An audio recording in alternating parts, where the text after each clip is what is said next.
So hello again, and tonight we're going to have the last session for listening. And so we will start with the first audio, as you all know. And so let's go straight to the media. You listen to that, and I want you all again to take notes, jot everything down, and it's going to be just fine. Then we will answer again, okay? In 3, 2, 1. Now listen to the lecture. Let's start with the early 20th century, when commercial flying first appeared. The first ever regularly scheduled commercial passenger flight occurred in 1914, traveling only a short distance between two locations in Florida. An early airboat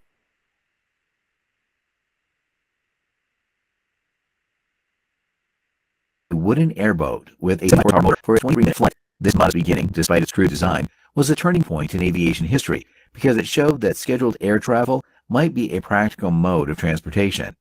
In the 1920s and 1930s, as infrastructure and technology advanced, commercial aviation grew rapidly, and a large number of aircraft manufacturers entered the industry.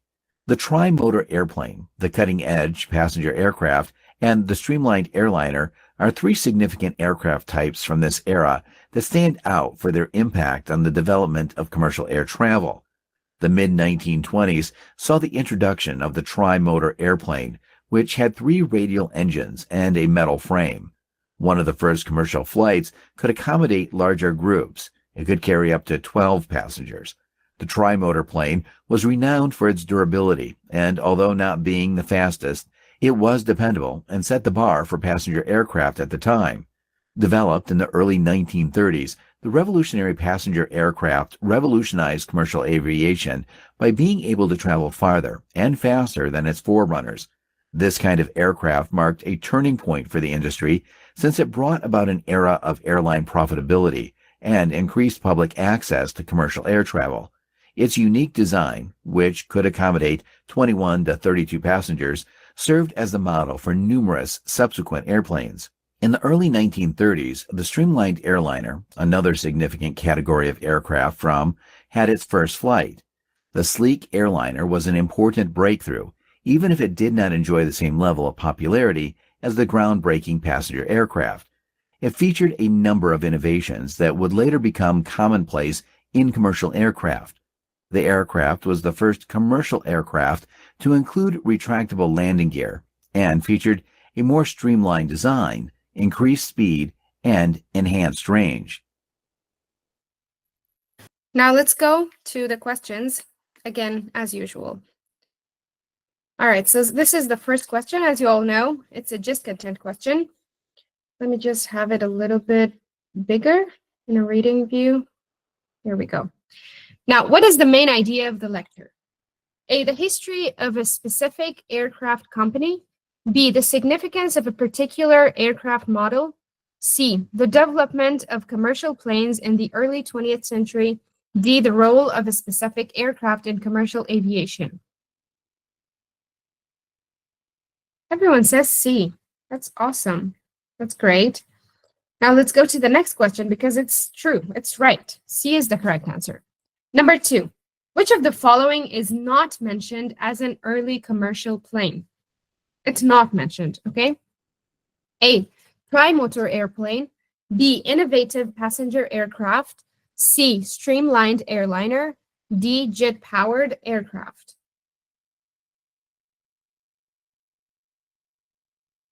We have one vote here. It's for D, option D. Let's wait for others. And I believe it's easy. It's a detailed question.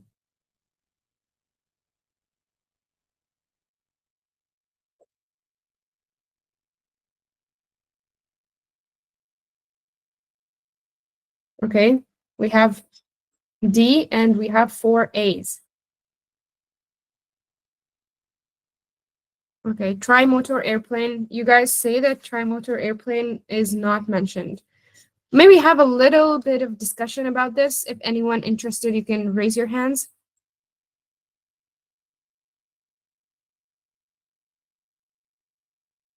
Anybody? Okay, it's fine. It's all right. A is the answer. Trimotor airplane was not mentioned as an early commercial plane, as you guys say. That's right, A. Next off is we have number 3. What did the professor mean when he said this kind of aircraft marked a turning point for the industry? A, the first scheduled commercial flight. B, the introduction of the trimotor airplane. C, the widespread popularity of the streamlined airliner. And D, the last one, the impact of the innovative passenger aircraft on airline profitability.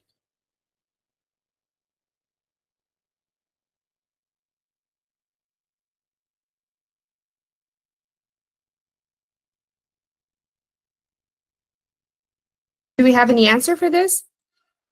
When he said this kind of aircraft marked a turning point for the industry. Here it's an organization question because you have to see what point exactly did the professor mean, or in which part the professor said this exact sentence.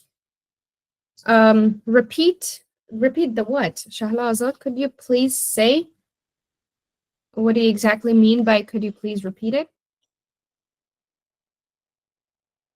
Okay, all right, I'll tell you. So the question is, what did the professor mean when he said this kind of aircraft marked a turning point for the industry? A, the first scheduled commercial flight. B, the introduction of the trimotor airplane. C, the widespread popularity of the streamlined airliner. D, the impact of the innovative passenger aircraft on airline profitability.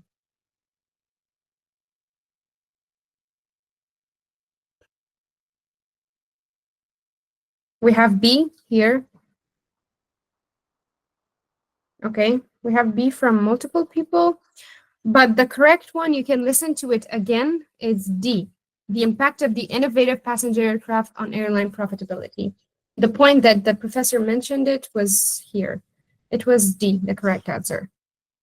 Next off we go, and number 4. What was the significance of the wooden airboat used in the first scheduled commercial flight? A, it proved that air travel could be profitable. B, it demonstrated the potential for scheduled air travel as a viable means of transportation. C, it was the first commercial plane to incorporate retractable landing gear. And D, it became a standard in later commercial aircraft.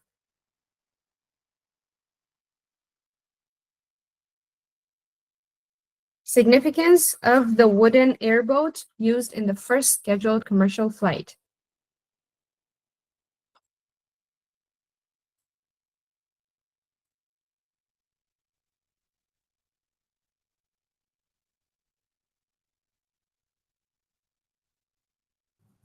We got C, right?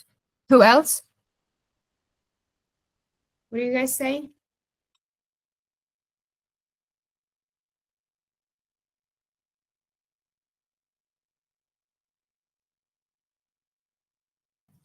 Something that I have noticed is when one of you says one thing, one option, then all of you just go ahead with that and you all choose that option. I don't know why, but in the actual TOEFL test, you have to answer for yourself. You cannot have that previous option with you. You cannot have the choice that somebody else made this choice, so I have to make it as well. Well, it doesn't work that way. All right, I don't know what the problem with this, if it's the audio or something, but this is B. It demonstrated the potential for scheduled air travel as a viable means of transportation. Like it was completely mentioned. It is a detailed question. It was mentioned there. Now the next one is number 5. Why does the professor say the trimotor airplane was, although not being the fastest, but was dependable and set the bar? Although not being the fastest, but was dependable and set the bar. A, to emphasize the importance of reliability over speed in the early days of commercial aviation. B, to highlight the aircraft's innovative design. C, to explain why the trimotor airplane was quickly replaced by faster models. And D, to underscore the significance of the trimotor airplane's passenger capacity.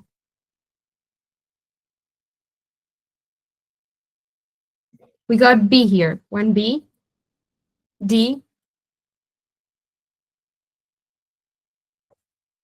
although not being the fastest, but it was dependable and set the bar. Okay.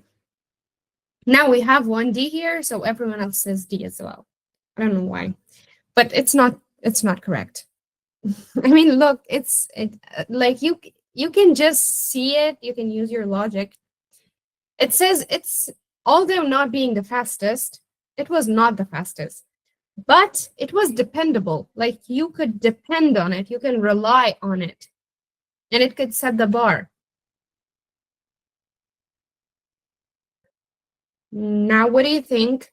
And if we look at D, it says to underscore the significance of the trimotor airplane's passenger capacity. If you say that, if you're underscoring it, well, it's completely, it contradicts it, I believe. It's anything but D.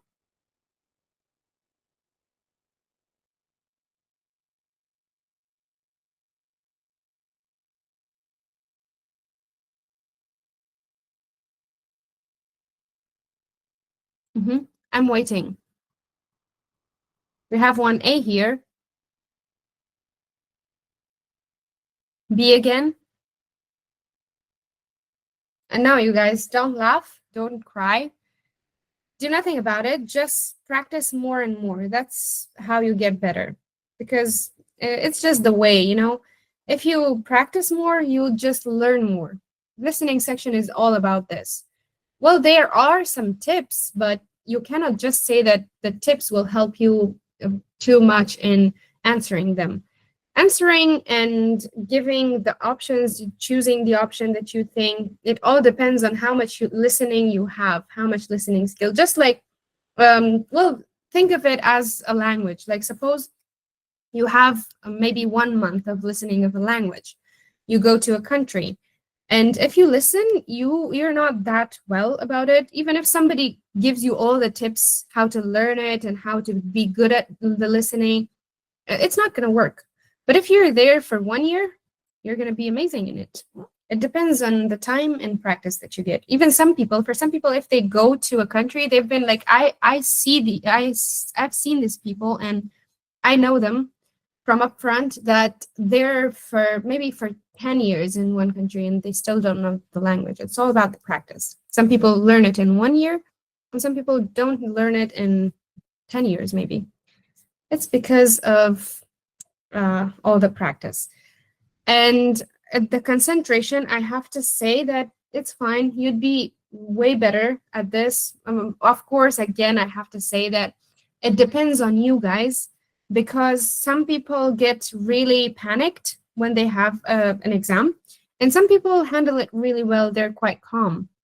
And don't be sad about it. I know it's the last session, but it's not the last listening that you're going to have, right? You can have more and more. There are multiple practices in many websites. You can have any of those, and you can reach out to me. I should give you some links and stuff for this, because you have to practice more and more. I mean, I'm quite proud of you guys. I've seen how you answer these stuff. Some of the audios are actually a little harder. Or maybe if it's not harder, it's all about you cannot be like, you cannot concentrate on that exact part or that exact topic, because it's not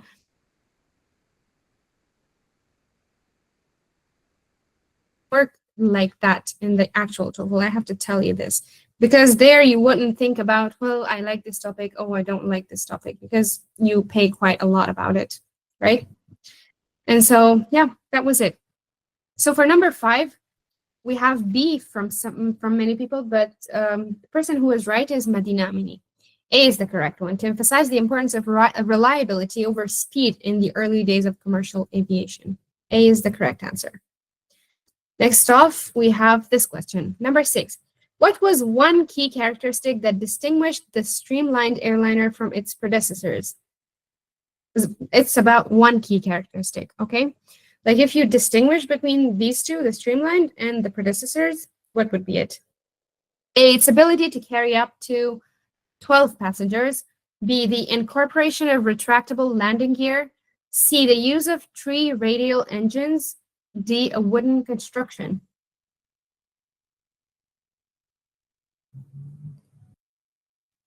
But pay full attention, it doesn't mean that it didn't have the rest of the characteristics. It might have all these characteristics, or maybe 3 of them, maybe 2 of them.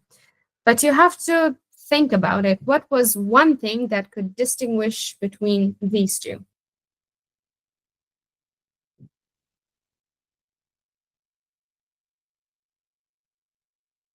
Hey, we have A here, C here. Okay, I think we cannot wait for more answers. The correct option, again, is neither of them. It's B, the incorporation of retractable landing gear. And if you want to, you can just go back and listen to it again. It's all about the landing gear, nothing else. Now we have the next audio, and I hope you guys concentrate on this one a little more, okay? Listen to it, and please take notes of everything that comes to your ears. In 3, 2, 1. Now listen to the conversation between 2 people. Professor, I'm struggling to understand how to approach complex problems effectively. It's essential to break down problems into smaller, more manageable components. Start by identifying the core issue, then work on finding solutions for each part separately. How do I know if I've identified the core issue correctly? Think critically and question your assumptions. Consider alternative explanations and ensure your focus is on the most relevant aspects of the problem. I often find myself getting overwhelmed with information when working on a project. It's important to learn how to filter and prioritize information. Determine which pieces of information are most pertinent to the problem at hand, and don't be afraid to disregard irrelevant details. Do you have any suggestions for improving my critical thinking skills? Engage in discussions and debates with others. Be open to new ideas and perspectives, and always strive to learn from those around you. Sometimes I can't find a solution, even after trying multiple approaches. Be persistent, but also be prepared to step back and reevaluate your strategy. It's possible that you may need to adjust your approach or even redefine the problem. How can I apply these skills to my coursework and future endeavors? Practice is key. Apply these techniques to your assignments, group projects, and any other challenges you encounter in your studies and beyond.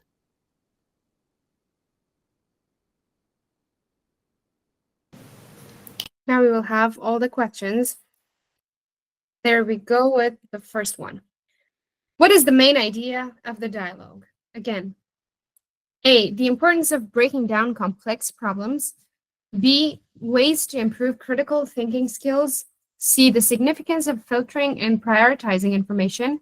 D, strategies to enhance critical thinking and problem-solving skills.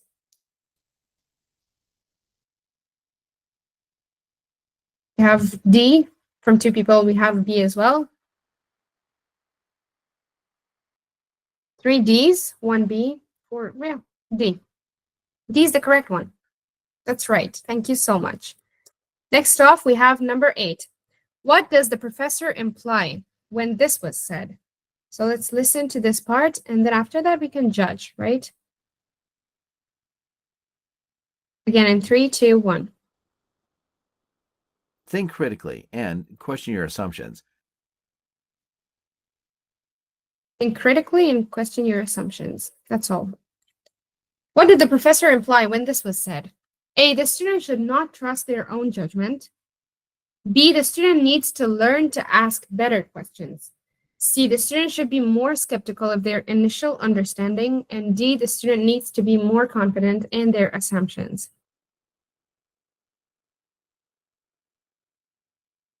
Quite easy, isn't it?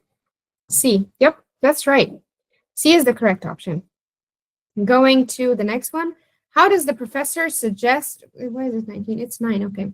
How does the professor suggest the student can improve their critical thinking skills? This is what the professor suggested.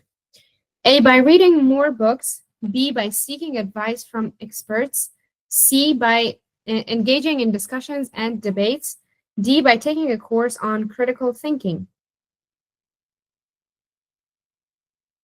Again, we have C from everybody, which is completely correct. C is the correct option. The next one, how does the student feel when they get overwhelmed with information? A, frustrated, B, anxious, C, discouraged, D, excited.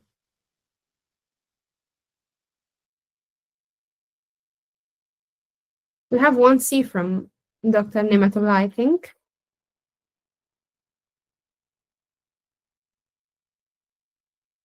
We have one D. Okay. C, D, A. A again, A again. Awesome.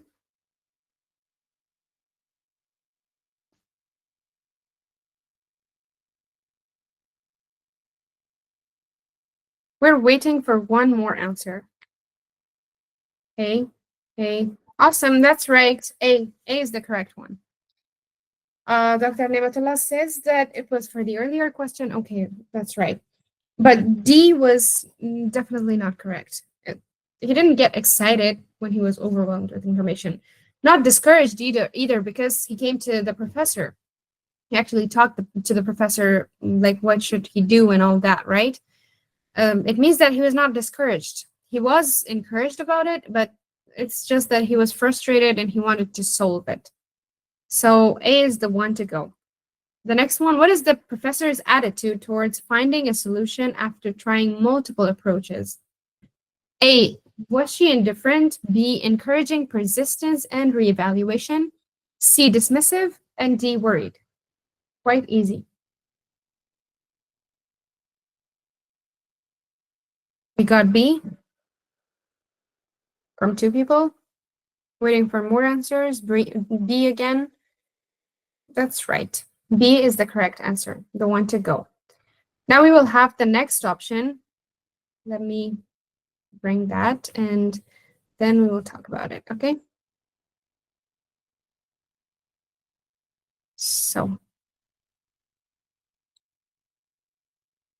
why is it, something is wrong tonight because sometimes it just doesn't work for some reason. There we go. Media 3, again, I want you guys to listen and again, take notes and keep practicing. Now listen to the lecture. Thomas Newcomen first developed the steam engine in 1712 to remove water from coal mines. It was made up of a boiler that heated water to produce steam, a cylinder that the steam pressed against, and a condenser that converted the steam back into water. However, James Watt's improvements in 1769 were what truly revolutionized the technology and, by extension, society. He invented the separate condenser, which by minimizing heat loss significantly improved efficiency. It was a relatively uncomplicated invention, but it represented a huge improvement in human capacity. Now keep in mind that the steam engine wasn't the only thing around. It belonged to a bigger integrated system. Let's use the coal sector as an illustration. Steam engines need coal to run, and steam engines themselves were used to pump water out of coal mines, enabling deeper digging. Both sectors' growth was accelerated by this mutually beneficial partnership. The steam engine was crucial in changing transportation, particularly in the rail and maritime industries. It enabled the interchange of ideas and goods on a global scale by facilitating the movement of goods and people over large distances. This marked a fundamental shift in how people connected with one another and communicated, which in turn gave rise to the modern idea of globalization. Watt's steam engine changed the world. It was more than just an innovation. It served as the foundation for the Industrial Revolution and created the conditions for the current technological era. It's amazing to see how one invention can lead to such significant impact. Not every invention of the Industrial Revolution, though, had the same transformational power, considering the spinning jenny or the water frame, for example. Despite being essential to the textile industry, they had a much more limited impact than the steam engine and did not have the same social repercussions. Even now, while in more sophisticated form, the fundamentals of a steam engine may be seen in our contemporary power plants. It serves as evidence of this remarkable invention's ongoing impact. The steam engine was more than just an innovation. It served as a beacon for humanity as it transitioned from the age of muscle power to the age of machine power. It serves as an example of how technology can drastically change the trajectory of human history. What is the main There we go with the questions. The first one, what is the main idea of the lecture? A, the development of the steam engine. B, the role of James Watt in the Industrial Revolution. C, the impact of the steam engine on the coal industry. D, the influence of the steam engine on society and technology. I guess easy. We got 2 Ds, 3 Ds. Very much appreciated. D. D is the correct answer. Number 13. According to the lecture, what was the primary function of the original steam engine? A, to power rail transport. B, to pump water out of coal mines. C, to generate electricity. And D, to heat buildings. You got B here from everybody, I should say. That's correct. Number 13 is B. I hope you have kept the track of how many answers you've got right and how many you've got wrong, right?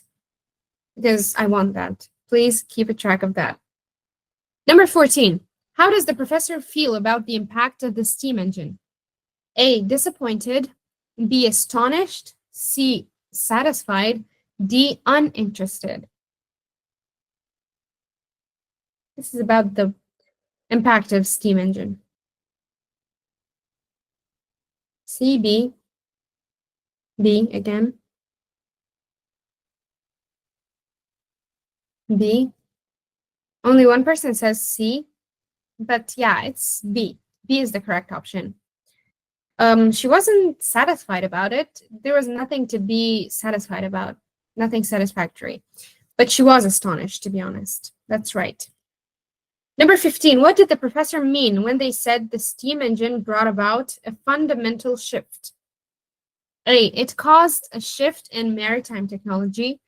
B, it led to changes in global communication and interaction. C, it resulted in an increase in sea travel. And D, it led to advancements in naval warfare. It's easy, quite easy. We have B from 2 people.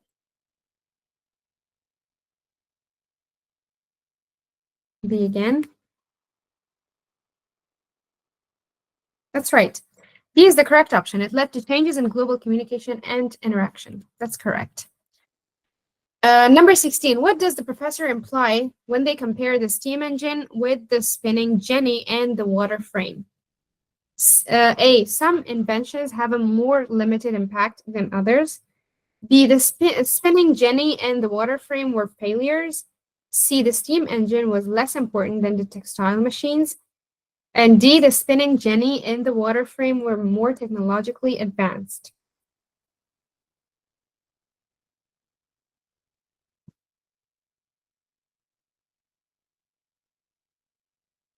We have C from 2 people.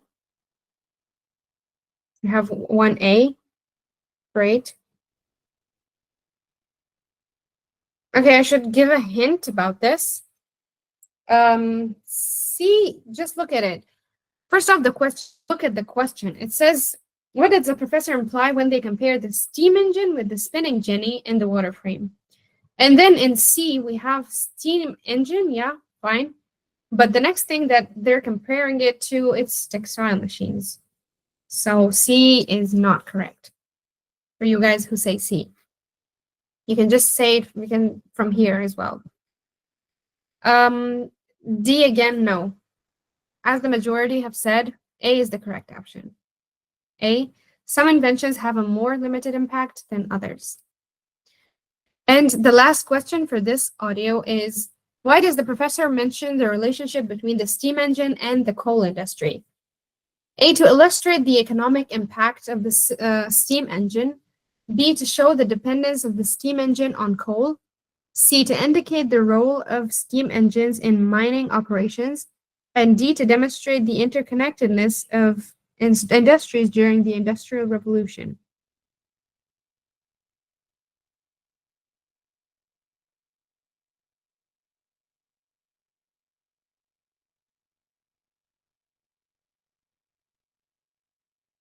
Why did the professor mention the relationship between steam engine and coal industry?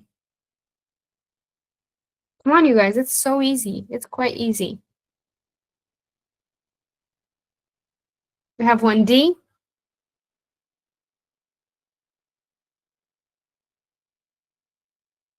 What about others? 1D here, 1B here, B again, again B. We have too many B's, but D is the correct option. The way Tuba Yusufi said. It was about the interconnectedness of industries during the Industrial Revolution. Because it was about Industrial Revolution, that was why she mentioned the difference and the interconnectedness of steam and coal, the engines from here and there. It was because of that. So we should say that D is the correct option. Now let's go to the next audio. And well, let's see at the end how many questions you got right. Okay. I think it's fourth audio, right? It should be the fourth one, I guess. Okay. In 3, 2, 1. Hello. I was hoping to chat about some potential volunteering and community service opportunities. Of course, I'd be glad to assist. Volunteering is an excellent way to develop skills and contribute positively to society. I'm particularly interested in something to do with environmental conservation. That's a commendable interest. There are several paths you could take. You might consider participating in a park cleanup project locally or assisting in community gardens. Those sound good, but I was thinking more along the lines of advocating for climate change at a global level. Yes, there are certainly organizations that focus on climate change, education, and lobbying for better policies. However, don't forget that even local grassroots efforts can contribute significantly to the global cause. I see your point, but I feel a stronger pull towards getting directly involved in a cause of larger magnitude. That's completely valid. With your level of passion and dedication, you can undoubtedly make a big difference. Just remember to maintain a balance with your academic responsibilities. I'll keep that in mind. I appreciate your advice. You're most welcome. Keep in mind, all forms of help are valuable, regardless of their size or scope. What is Going on with the questions. Number 18. What is the main idea of the dialogue? A, the counselor persuading the student to join a local park cleanup. B, the student expressing interest in environmental conservation volunteering. C, the counselor suggesting the student balance volunteering with their studies. And D, the student seeking advice on community service opportunities. That was easy, right? We have D and B. Again, why do we have this?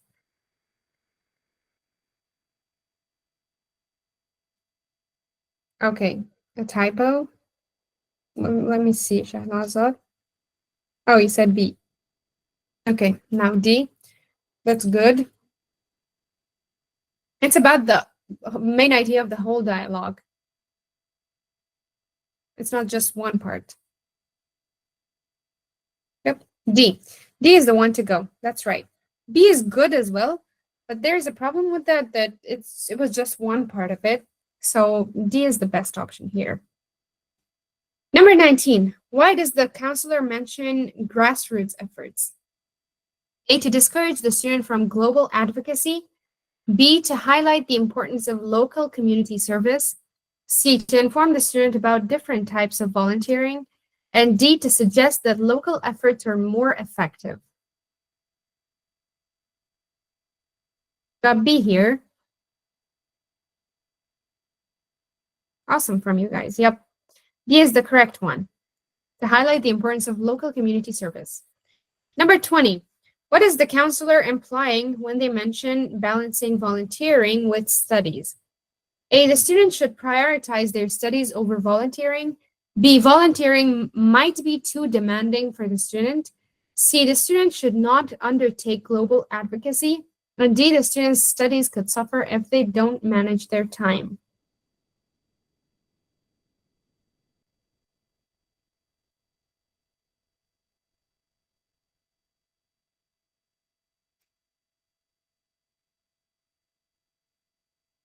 Two of them look good. I know that. But you have to choose one. D, B. Great.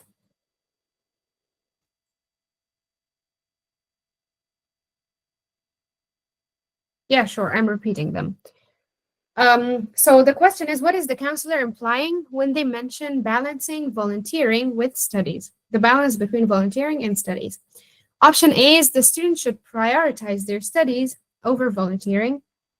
B is volunteering might be too demanding for the student. C is the student should not undertake global advocacy. And D, the student's studies could suffer if they don't manage their time.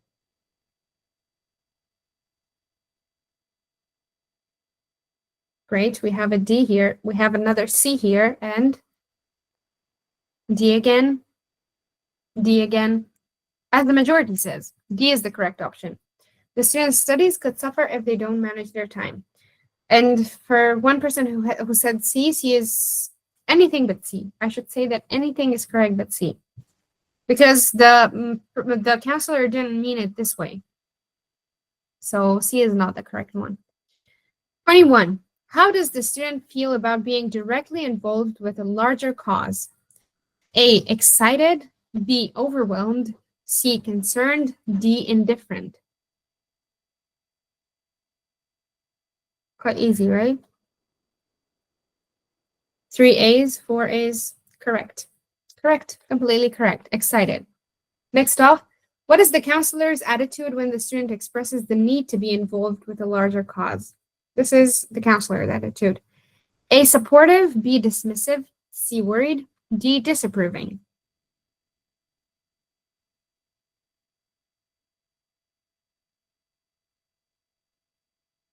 What do we have about this? D. D again.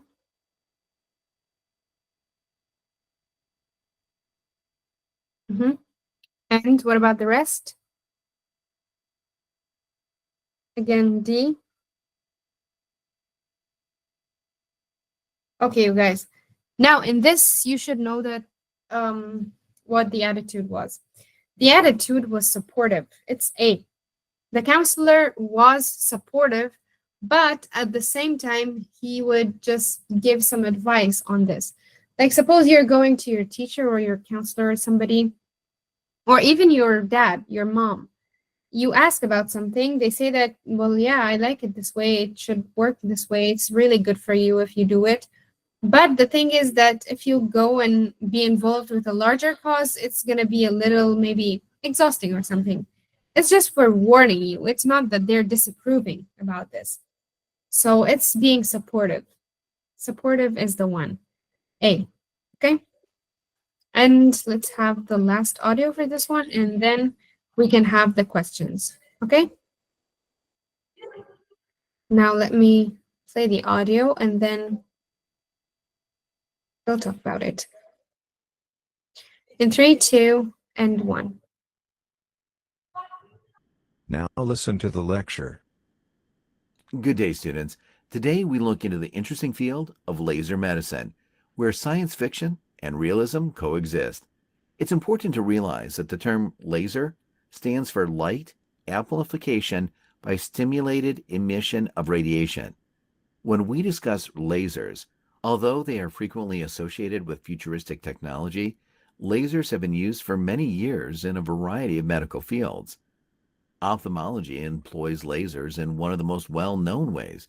Due to its widespread use and excellent success rate, LASIK eye surgery has become a popular technique to correct vision. We can remodel the cornea with laser precision down to the micron level, greatly improving the participant's quality of life. However, lasers aren't just used in eye surgery.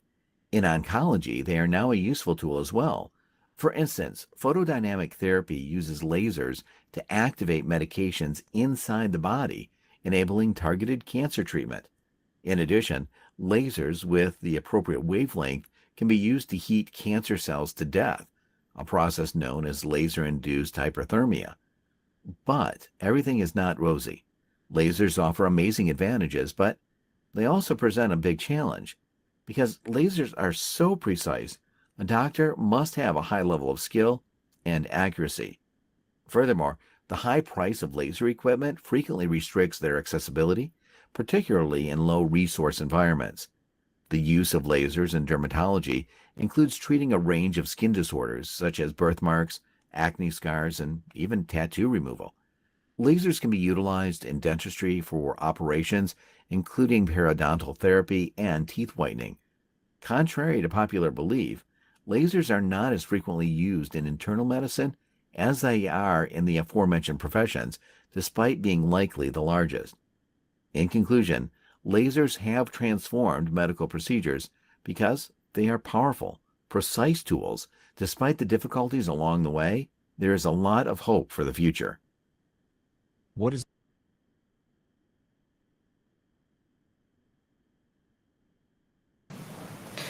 Question number 23. What is the main idea of the lecture?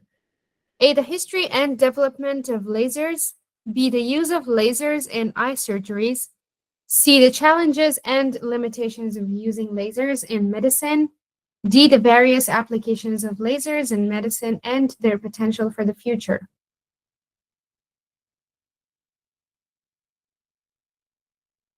We have D here. D.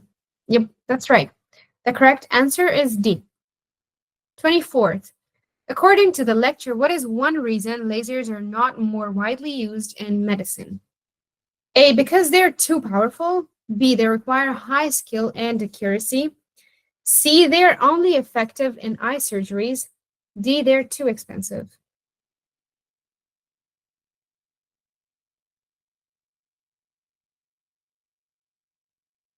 B, B again. Yes, that's correct. B, because they require high skill and accuracy. 25th. How does the professor feel about the application of lasers in medicine? It's about how the professor feels, not everybody else. A, skeptical. B, enthusiastic. C, indifferent. D, disappointed.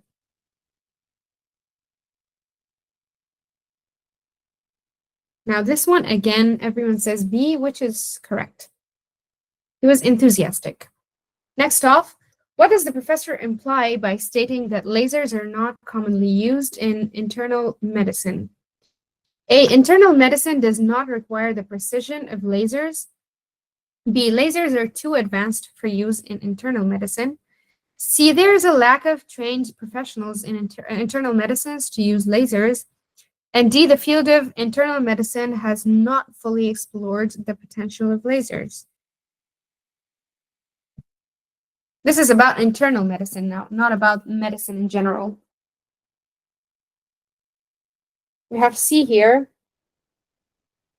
What about the rest? Two people with C.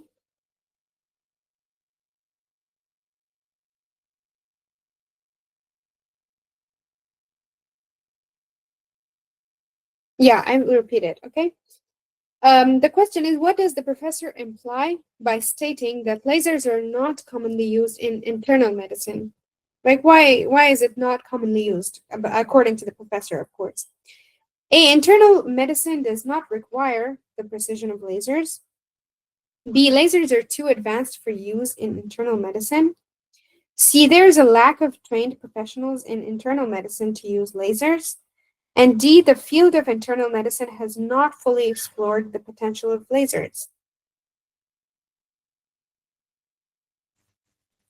We have D here now. Yeah, that's correct now. D is the correct option. The field of internal medicine has not fully explored the potential of lasers. 27th question. Why does the professor mention that lasers internal medicine? Now, the question is a little different. It's why does the professor mention that? This is an organization question. That one was an inference question. So why did he mention this? A, to highlight the limitation of lasers. B, to point out the gap in laser use between different medical fields. C, to promote the use of lasers in internal medicine.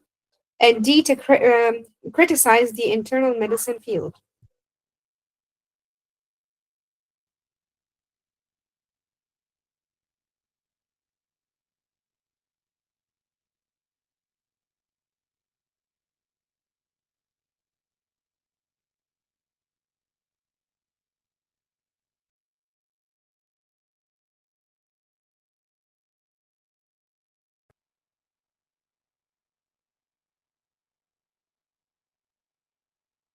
Two, three, four. Many use, but it's just one that you should choose. A, vision correction and cancer treatment. B, tooth whitening and tattoo removal. C, heart surgery and brain tumor removal. D, all of the above.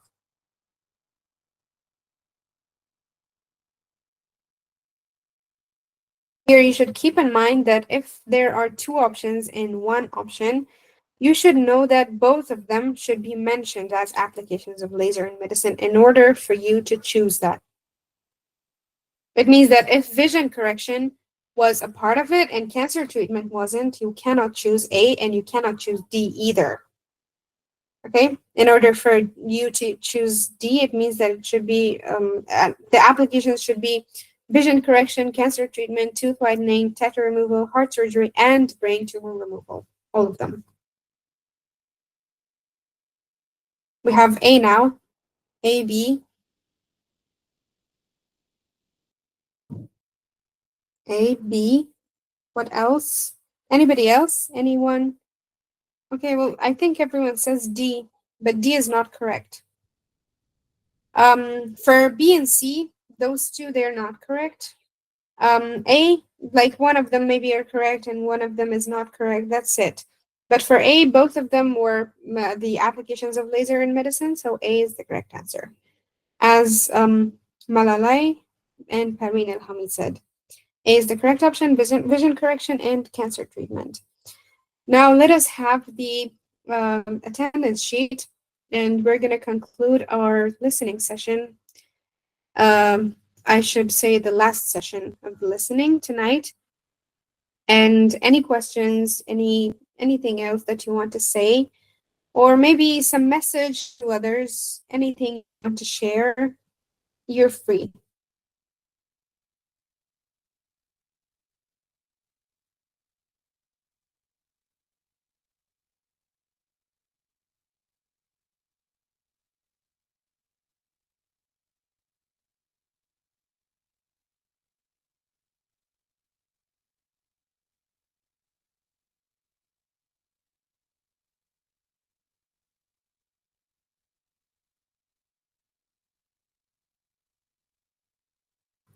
Fatima Hassani, go ahead. Okay, teacher. So first, I would like to hello to everyone. I hope you're doing well and be healthy, especially dear youth teacher. So just I want to say something, dear teacher. I want to express my heartfelt gratitude from your incredible support and detection. Your passion for teaching and your patience in guiding me have truly made a difference in my learning journey. You have not only shared knowledge but also inspired me to strive for excellence. I deeply appreciate your kindness, wisdom, and encouragement. Thank you for being such an amazing teacher. Best regards from Fatima Hassani, thanks a lot again. And it was a perfect period I was with my classmate and with you. Thank you.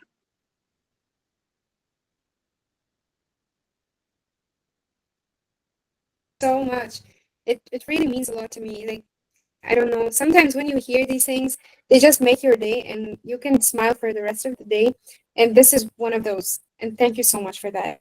And Medina Mini, you said this as well. I just want to take a screenshot of this because it's a lot to me. Thank you so much. Ni'matullah Waziri as well. Thank you so much. It really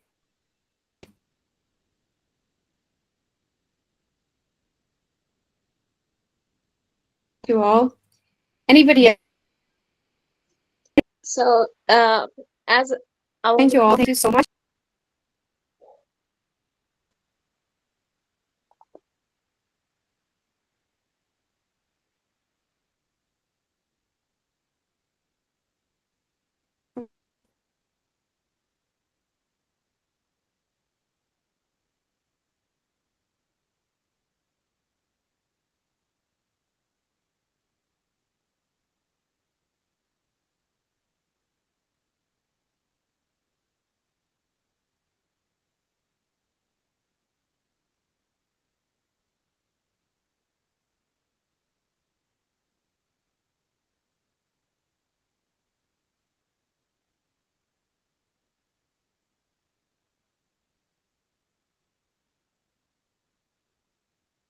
Session and the slides, the PowerPoint for the next session as well with you guys. And you guys, please go ahead with that. Work on it. Practice more and more. Practice as much as you can. And then after that, you'll be wonderful at it. And by the time that you're taking the actual TOEFL, you're going to be expert in it. And I just want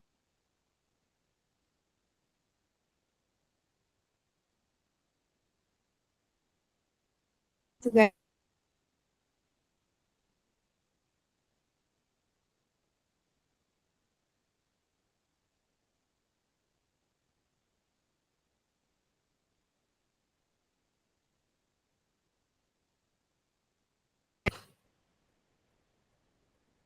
Okay, we have some other comments as well from Fatima Hassani. Wow. It's literally a paragraph. Thank you so much. You guys, you mean a lot to me. And I don't know, sometimes you feel like being lucky. Like I feel lucky to have you guys in my life. Thank you so much.